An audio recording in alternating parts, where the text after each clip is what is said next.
Ashama harka fuunee daawwattoota hordoftoota reedii adamtuu akkam nagaa keessanii nageenya koo kan jaalalaaf kabajaa bakka isin jirtanitti isin haadha qabu. Egaan har'as keessummaan koo kan ajandaan koo har'aa bahaliyyaawwee manyaakkee yookaan immootu bahaliyyaakee kan manyaawwee ka jedhamu komeediyaanii Oromoo beekamaa fi jaalatamaa guyyaa muraasa dura komeedii isaa irratti chaalenjis ni godhee tureedha. Hamma xumura qophii keenyaatti na waliin turaan affeerraa kooti. Egaan daawwattoota keenya akkuma miidiyaa hawaasaa irratti argaa jirtan duulli guyyaa lama yookaan guyyaa tokko bahaliyyaawwee manyaakkee irratti baname. Bahaliyyaakee maqaan isaa kun addaati yookaan immootu Hussein Yusuf ka jedhamu duula dogongoraa fi duula beekadhaan irratti deemametu jira.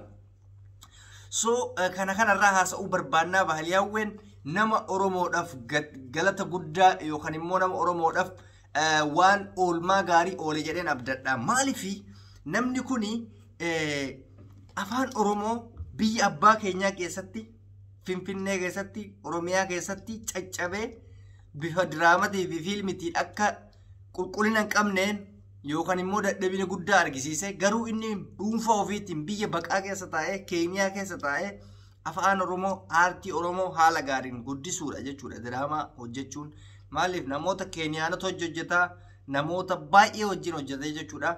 Ijoollee Oromootillee akkasuma diraamaa adda addaa wajjin dalaguudhaan aartii isaanii kana haala nama ajaa'ibsiisuun guddiseefii jira jechuudha. Kanaaf nama aartii Oromoo haala kanaan guddisuu irratti argamu jajjabeessuu yoo dogongora qabaate dogongora irratti sirreessisuu barbaachisa malee duulli addaa isan barbaachisu. Asirratti namni ani galatoonfachuu barbaadu yoo jiraate Ustaaz Raayyaa Abbaa Maccaa guyyaa kaleessaa dogongoraanis haa ta'u beekadhaan barreeffama tokko maxxansee ture waa'ee isaa. Garuu wanti sun dogongora ta'uu isaa hubatee jennaan kaasee jira jechuudha. Hayyuu jechuun nama akka kanaati. Nama waan balleessa tokko beeketiniin irraa duubatti deebi'uu jechuudha. Garuu namoonni tokko gowwaan duubuma dhaabateetumaan sitti cicha. Uffannaa aadaa amantii uffatee nu jeeqaa uffata maalii uffanni amantii hin qabu. Uffanni kamiyyuu anamma kun uffata eenyuti jedhee uffadhame.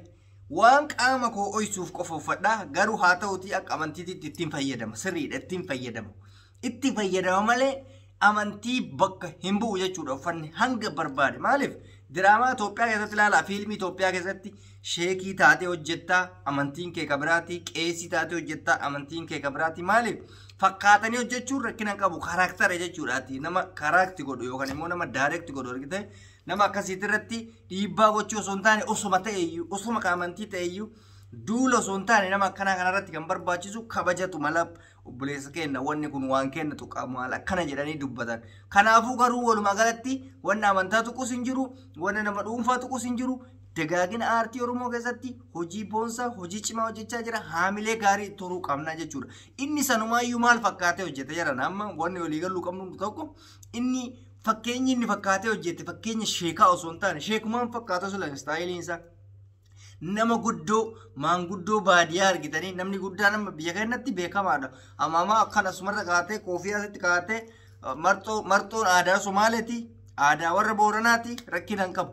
Amaamallee yoo taate maali Shimallis Abdiisaa fa'a Taakkalaa Uumaa fa'a Abiyyi Ahmad fa'a uffataan turre kuni uffannaan rakkina hin qabu. Amma biyyoota Arabaa kanatti yoo fudhatte Islaamnis Kiristaannis mudawwara ima uffata. Amma mana biyyaan jiru kana keessatti Islaamaa fi Kiristaanatu jira amantiin. Beeta Kiristaanis hin jira masgiinnis hin jira. Beeta Kiristaana uffatuma mudawwaraa fi amaama uffatanii seenan. Maaliif aadaa isaaniiti waan ta'eef kun bifa biyya Arabaa keessatti akka aadaatti ilaalamu malee akka amantiitti ilaalu. Nuti garuu warri biyya Itoophiyaa keessa jiru waan hundaa akkuma Kiristaanatitti yookaan akkuma Islaamatitti uffannaa adda addaa yoo ilaallu amma akkasitti ilaalla. No wanna akkasii dogongora yookaan dadhabina keenya jechuudha. Kanaaf inni waan amantii tuqe tokkos hin qabu.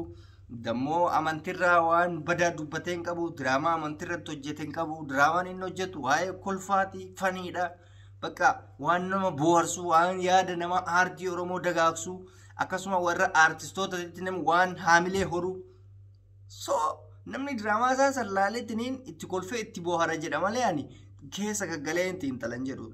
Kanaaf ijoolleen xixiqqooleen jechuudha. Warri caafii qabatanii ishee eenyuun akkas jedhe jettanii caafii qabatanii irratti duultan of kabajaa yaaqee isinii fayyadu. Isaan irraa deebi'anii jiran dogongora ta'uu arganii jennaan namoonni bebbeekamoon irraa deebi'anii jiran hoolayyiin xixiqqooleen of arragaaggaa bakka. Kuni waa'ee nama tuquutii miti. Wal gorfachuu qabna. Nama akka kanaa oduma ta'eeyyuu jennee bar osoma ka amantiiyyuu ta'e namni tokko wal gorfata walii hima malee duula walirratti banee waliin xinqeessu. Sanuu yeroo ammaa kanatti Oromummaa ijaaruuf jecha waa meeqa gochaa jira. Mee dhugaa dubbanna amma Oromummaa ijaaruuf jecha qeesii fi sheekii waliin gurshine biyya Ameerikaa kanatti. Oromummaa ijaaruuf jecha la. Osoo biyya taateen beeyna hunduu sheekii fi qeesiin ilaalchi jarri walii qabdu hin beeyna biyya Itoophiyaa sanitti. Garuu biyya alaa kanatti Oromoo tokkoomsina Oromoo ijaarra jedhanii sheekiin qeesii gursee qeesiin sheekii gursaa jira jechuudha. Kuni maaliif Oromummaa fi Oromiyaa ijaaruuf dagaagsuuf amantii waliin qoonnu ni jedhameef isa kanaaf. So inni kun oduu asiin dalagamu waan xiqqishuun akka kana waan hin fakkaanne yoo duula ta'ee as bahu xiqqoo nama qaanfachiisa. Nuufiyyuu gaarii miti. Oromoon akkana wal goote dammoo ajandaa ta'uu hin qabu. Yoo ajandamaa ka ta'u taate nama meeqa jira kenna. Guraageen silxeen maaliif kun diraaman dalagaan jirani? Biyya Arabaatti Arabni akka barbaadde mana shiishaa mana dhugaatii mana waan barbaadde mana daansibeetii maaliin seenti? Xiqqoo mungkin namni biyya Arabaa kanan deebiin hubannoo qabaachuu dhabuu danda'a. Kanaaf ismaayyuu akka abbaan itti yaadetti fikraadha. Wanni hunduu niyyaadha malee uffata irra hin jiru yookaan immoo daftara irra hin jiru niyyaadha. Wanni hundi qalbii ta'e keessa jirti. Imaannis ta'e amantiinis ta'e wanti hundi jechuudha. Kanaaf yoo amma waan akkanaa kana waan gaarii goonee dubbanne xinneenya waan ta'eef bifa kanaan baaliyaawwee manyaakkee haamilee turuu qabna. Baay'ee intervii isinii fiduuf qopheera ture. Akka tasaa ta'een dargaggeessa nama fuudhaaf dhiyeenya kanatti fuudhuu barbaadudha. Karaa imala wayiitiin deeme naan jedhe dubbiseen ture. So yeroo dhiyoo booda waa'ee komeedii isaati irratti waa'ee taphoota isaa akkaataa inni fakkeenya uummata itti ta'e irratti haala baay'ee nama bohaarsuun gaafiif deebii walii taasisuuf qophooyne jirra.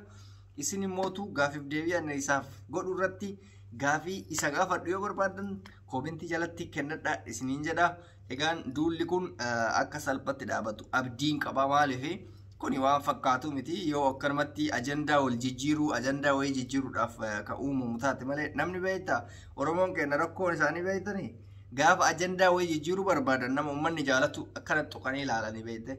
So waan akkanaa kanarraa dhiisa amma sheekonni kennallee dhaamsan isinii qabu dhumarratti nama akka kanaa osoo hin taane ijoollee agartanii amantii islaamaa fakkeessitee ijaaba uffattee warra ijaaba uffattee liivii waraabu warra ijaaba uffattee waan hin taane waan akka fiilmii seksii kana fa'aa hojjetanii viidiyoo adda addaa namarratti ergan namoota akkanaa kanatti daawwaa godha maaleshii nu godhatanii dhiifamu nu godhatanii namoonni babbadaan nama akkanaati.